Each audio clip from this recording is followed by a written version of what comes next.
And he was just like, well, you know, like, do you want to, like, maybe we can go out and do something? And she's like, yeah, let's go grab a coffee sometime. And then he throws out some smart-assy line like, well, do you want to just go eat caramels instead? Because it's as arbitrary as getting coffee or something, like, something like that. And she's like, all right. So then they end up, you know, liking each other, and, you know, and things get pretty serious. And that's when Will, who is struggling within himself, starts to push her away, you know, and he uses several different things as defense mechanisms, whether it be like because she comes from money, because he doesn't want to let her know that he's like this foster kid and doesn't really have any kind of family and is alone, because he straight up lies to her and says that he has like several, he's like 13 brothers. Yeah. When that scene when he like says that all of the names, and she's like, say that again. Yeah, and he does. Yeah, he says it, which is insane. But yeah, that's when the conflict comes in within his relationship, is because he's scared of rejection, of it not working out. She ends up wanting him to move to California because I think she's gonna go to grad school. She's going to Stanford. Yeah, out there. And she's like, yeah, I want you to come with me because I love you, you know. And because he's so stuck in South Boston and he doesn't want to, you know, leave his friends, and is so scared of that rejection that he felt, you know, growing up, he kind of self-destructs. His defenses kind of go back up. Yeah. And they get into this incredibly big fight, which might be my favorite, you know, outside of everything Robin's is in, of course. Yeah. Robin is in. That's one of the best scenes is him and Skylar, Will and Skylar, their breakup, pretty much. Yeah, because she says, like, you know, I don't care, like, where you come from. I want to know, like, I want to know who you are. And he's like, you don't want to know who I am. You don't want to hear that my father used to put cigarettes out on me as a kid when I got in trouble. He's like, you don't want to hear that shit. Like, and then she's like, no, I do. I want to hear all of it. I you know, she is willing to, you know, even after she's already, you know, basically caught him in his lies about his family. She's willing to accept him for who he is. And because, you know, she sees the greatness in him, like a lot of people do. But I think, like you said, it's his coping mechanism or his defense to keep himself safe. And well, Robin Williams or Sean, even he says it really good in the film. You know, he's been doing this for 20 years to keep himself safe. So that's a way, you know. The way he's reacting is not like to be an asshole. It's just the way he's so used to having to protect himself after getting beat by his parents or going to the foster care system and getting beat that way, and rejection from, you know, everything. That's his way of protecting himself and kind of keeping people at a distance. So, like, I agree with you. That scene is great too. The breakup scene, because you can see how, I mean, he doesn't want to fall in love with her because that's another way he can get hurt. So this is the only way he can keep that from happening, is to kind of push her away. And she's like, you know, just tell me you don't love me, and I'll leave. I'll go to California, and I'll never talk to you again. And then, you know, he looks at her and he just says, I don't love you. And then he walks out the door, and I was like, holy shit. Like, that was harsh. Yeah. And she breaks down and cries because it was like, oh, and like she was caught off guard by that, you know? Yeah. But that's the thing, is like, he will go down to the bottom of the barrel to, you know, to save himself that hurt again. You know what I mean? Yeah. Which is why I think Sean and Will's interaction through everything is so important, because Sean realizes that Lambo is just trying to exploit Will's talent because he, he's basically smarter than him. You know what I mean? Yeah. So it's like he wants to. I think Lambo wants to be known as the guy who discovered him. Yeah. That notoriety. Clout chasing. Yeah. At its finest. For sure. I love the scene. Oh, go ahead. I'm sorry. No, go ahead. No, I was going to say the scene between him and Sean when they basically, it's his first time going to the therapist, or seeing Sean as a therapist, and he's talking about the paint by numbers thing that he did, and I think Sean doesn't mention his wife, but I think Will kind of takes an educated guess about why he's not with his wife anymore, and that right there sets Sean off, because first of all, he was completely wrong about why he wasn't with his wife anymore, and that's someone he truly cared about, and that's someone very special to him. And I love his Sean is so calm and collected, and he's like but then he mentions his wife again, kind of being an asshole, and he grabs Will's neck and chokes him like hard.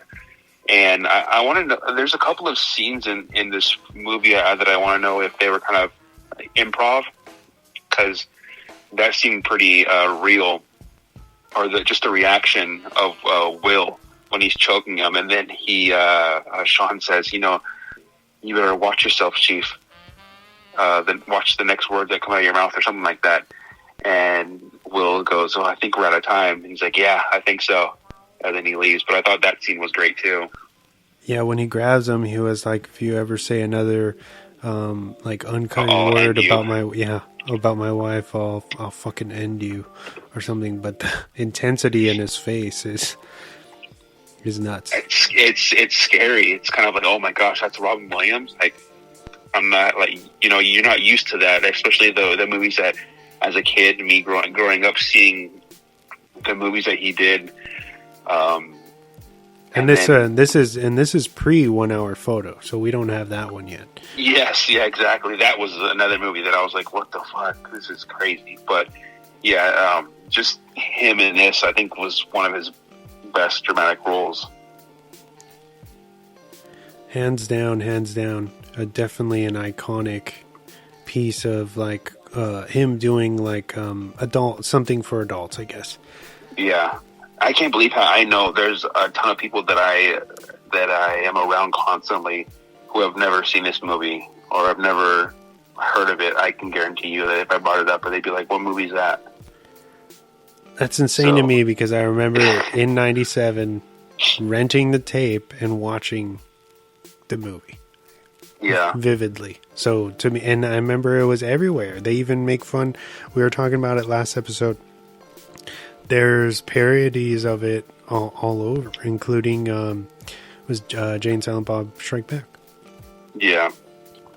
But yeah, I think it's a shame that people haven't seen this, and I'm not shitting on people that haven't seen it, but it's just, it kind of blows my mind. Like you said, it's such an iconic movie now, or even back then when it came out, that I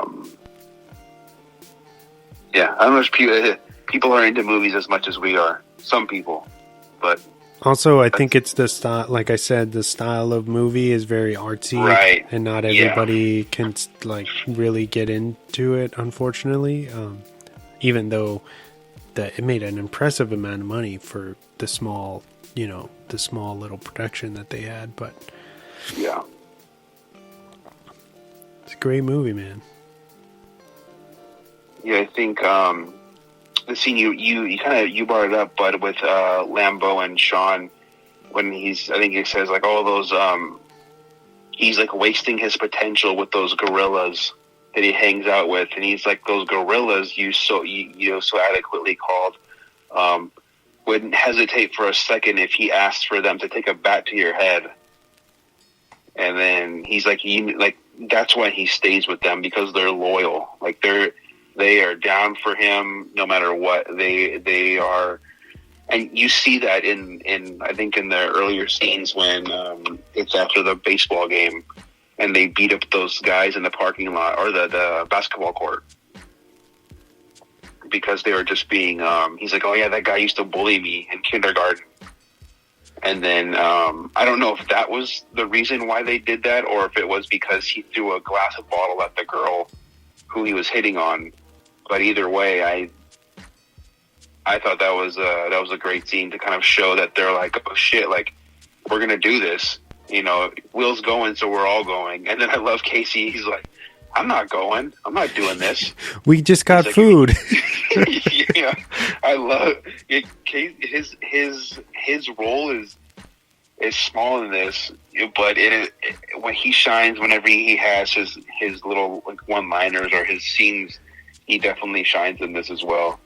Yeah, as Morgan, he's so good. Yeah, I think it's also crazy that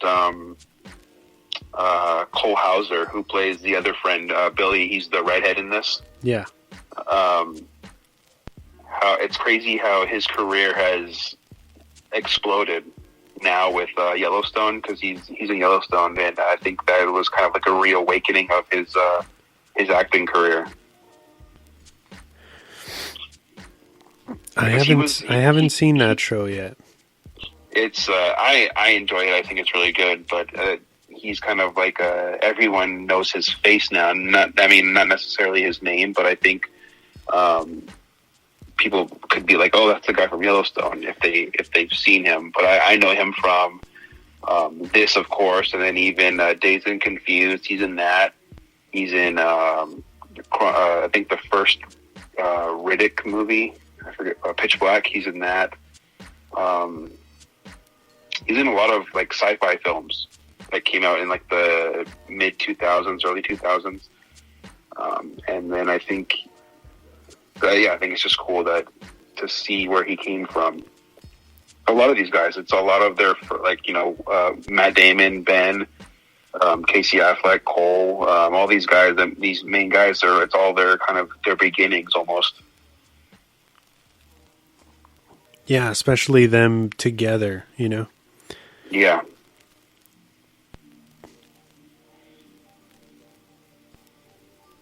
I like the